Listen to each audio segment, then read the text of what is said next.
नमस्कार दोस्तों, स्वागत है आपका एनआरपी स्टोरी लाइफ में। आज की हमारी कहानी है सुंदरता तन की नहीं मन की होनी चाहिए। आइए शुरू करते हैं। एक अति सुंदर महिला ने विमान में प्रवेश किया और अपनी सीट की तलाश में नजरें घुमाई। उसने देखा कि उसकी सीट एक ऐसे व्यक्ति के बगल में है जिसके दोनों ही हाथ नहीं हैं। महिला को उस अपाहिज व्यक्ति के पास बैठने में झिझक हुई। वह सुंदर महिला एयर होस्टेस से बोली, मैं इस सीट पर सुविधापूर्वक यात्रा नहीं कर पाऊंगी क्योंकि साथ की सीट पर जो व्यक्ति बैठा हुआ है उसके दोनों हाथ नहीं है। उस सुंदर महिला ने एयर होस्टेस से सीट बदलने हेतु आग्रह किया।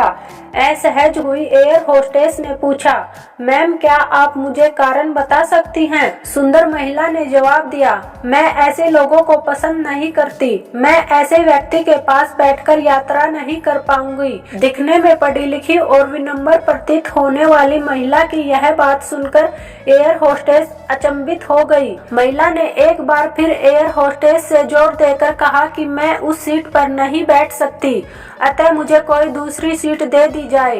एयर होस्टेस ने खाली सीट की तलाश में चारों ओर नजर घुमाई पर कोई भी सीट खाली नहीं दिखी। एयर होस्टेस ने महिला से कहा, मैडम इस इकोनॉमी क्लास में कोई सीट खाली नहीं है, किंतु यात्रियों की सुविधा का ध्यान रखना हमारा दायित्व है, अतः मैं विमान के कप्तान से बात करती हूँ, कृपया तब तक थोड़ा धैर्य रखें। ऐसा कहकर होस्टेस कप्तान से बात करने चली गई।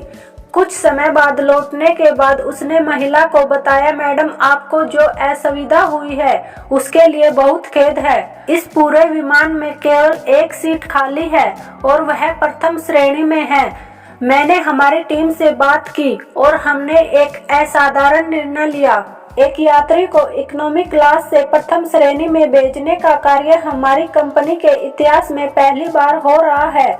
सुंदर महिला अत्यंत प्रसन्न हो गई, किंतु इससे पहले वह अपनी प्रतिक्रिया व्यक्त करती और एक भी शब्द बोल पाती, एयर होस्टेस उस अपाहिज और दोनों हाथ विहीन व्यक्ति की ओर बढ़ गई और विनम्रता पूर्वक उनसे पूछा, सर क्या आप प्रथम श्रेणी में जा सकेंगे, क्योंकि हम नहीं चाहते कि आप एक अशिष्ट यात्री के साथ यात्रा करके परेशान हो। यह बात सुनकर सभी यात्रियों ने ताली बजाकर इस निर्णय का स्वागत किया।